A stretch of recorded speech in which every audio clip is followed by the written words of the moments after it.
Hello and welcome to another episode of the Rampant Mumblings. Well, it's been a while, hasn't it? And I've got a very good excuse. For the last couple of weeks, I've been working over on the Mac in Forth show. I offered, Carl kindly accepted, and I've gone from being a guest to being a host. So please go and check out Do we even need to say that in this generation of internet? Anyway, macinforth.com, look at episodes 55 and 56, and believe me, we've discussed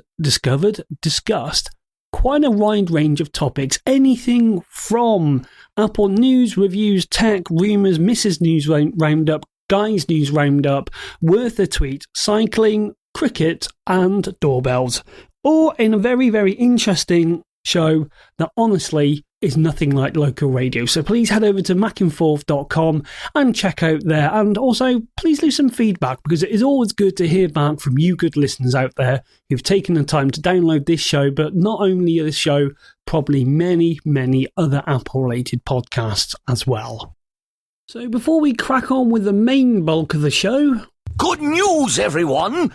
Yes, I have a soundboard very, very kindly donated to me by a friend of mine. This means I can actually, start creating sound samples. So, for example, when it comes to the feedback, I can press a button and we get this. And hopefully, I might even be able to talk over the top of it as well. Now, that track there, that soundbite there, I should say, is quite apt because in my absence, there has been downloads, but it hasn't exactly been many reviews left for me. In fact, not even one. So Beaverblade, who left the last review, thank you very, very much for doing so.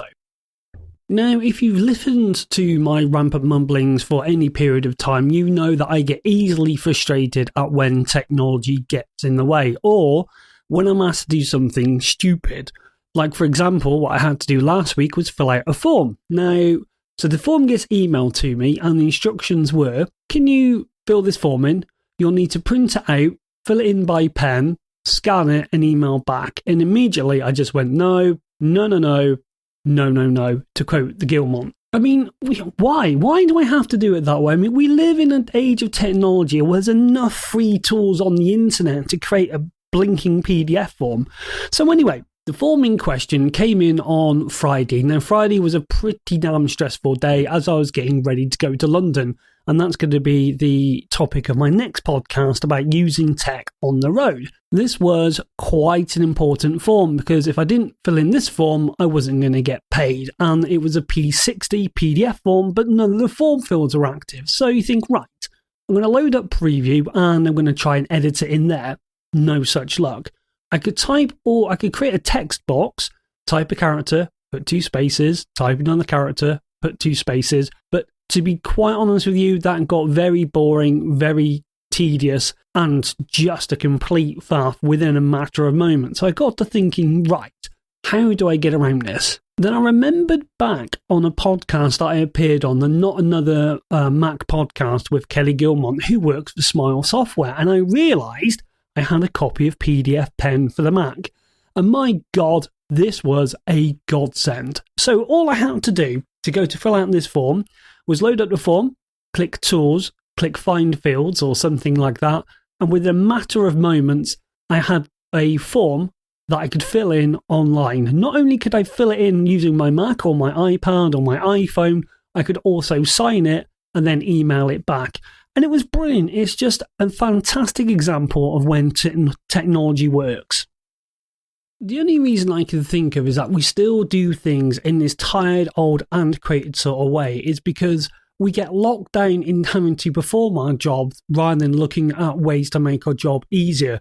I actually got called into a disciplinary twice in one of my previous jobs because I was trying to automate form filling, and they said, it's pointless, we've done it this way, there's no need to change. And when I said, so you've got a new car this year? And they went, yeah, what's that relevant? I said, well, the old car was good enough. Why change that? That didn't go down too well in the structure of the meeting, but it's the same point. Now, I know that not many people out there are technology based and, they want to go and find out things like this, but that's my key point here. I believe that if you want to do something, you really want to do something like make your life easier, or for me, make my life easier for filling in a form. you'll find a way to do it. It's like you want to drive a car. You will take lessons and you'll go out and look for the good drivers and you'll seek recommendations of the best driver or instructor out there to actually go ahead and make your life easier. And it's the same thing with forms. Now, the only thing I can think of is that the people that don't bother to like go down these avenues, and I know I'm speaking in a very sort of sense of standing on a high moral ground here because I can do it, not everyone can. But my point is, the people that often do these forms have no interest or impact on the other side of the people that they've got to fill them in, like myself. So I'm just very, very lucky that the form that was from the government, thankfully, was easily readable by PDFPen from Smile Software. And like I say, it was really, really good. It was one of those times where it's like, yes, it worked. And some of the fields I had to tidy up, but all I had to do was click and drag across the fields, move them up to nudge them into the right place. And I ended up just doing that because it was so easy to make my form look better. Now, I was very lucky on this one because the P60 document we have here from the government is pretty well made and it's pretty well designed to be done online via PDF. But anyway, that's my recommendation of this podcast is PDFPen by Smile Software. Hopefully they'll listen to this podcast and retweet it because it's a fantastic bit of software. I've even used it on the iPhone in a pinch where, you know what it's like? You're out and about, somebody sends you an email, you've got to have this form back straight away. Can you sign it here? And it's like, okay, how am I going to do that? Well, with PDFPen, you can do exactly that. And I'm sounding like I'm doing a sponsored read now. So anyway, let's crack on and discuss the feedback. Well, I've already gone through this, but it's just an excuse to use my soundboard yet again. And what I have learned in the Mac and Forth Show episode 56 is don't use the soundboard when people aren't necessarily in on the joke. If you want to know what I'm on about, there is a bit about when we're discussing a £7 doorbell and I play crickets in the background. And I think the subtle nuance of crickets playing in the background may have got a little bit lost. And in application news, Latched has received its first public release. Latched is a social podcaster. So basically what you can do is you can record a podcast or a show, a thought, a musing, like a thought of the day or anything like that and published it within the Latched ecosphere. People can then reply to it using their voice, which is great because it really does take away all that ambiguity of like, well, how did they mean that? Did they mean to be funny, unfunny, like be a bit of an arse or take it the wrong way? So by hearing people's voices, you can actually get an idea of how they mean things to sound. Now, on the Mac and Forth show, one of the people there, Mark Barton, brought up the fact, well, what's the point of that when you can do the same thing in Telegram, WhatsApp, and all the others? Well, that's a very good point. And the thing that I can think about is that when you do a Latched, it's available to anyone on that service, not just your friends. So if I do a small podcast on there, I'm opening myself up to a new market, not just the people that are within that small group. And that really brings forward the whole social aspect to it. In other news, something that I'm really, really looking forward to is some content blocking software that should be coming to Safari in iOS 9. Now, this was the subject of one of my stories a while back about how iMore was 14 meg for a 500-word reply and it got brought down to 2 meg. So this is from the murphyapps.co website. Crystal started as a little experiment to see how effective the content blocker built into iOS 9 could be. I wrote up my findings in a previous post and was overwhelmed when I saw it mentioned in sites I admire so much, such as Daring Fireball, The Loop, and iMore. Hey, what? No mention of the Rampant Mumblings or essentialmac.co.uk? The topic of content blocking as a whole has since been picked up by major news sites such as The Guardian, Wall Street Journal, and The Verge.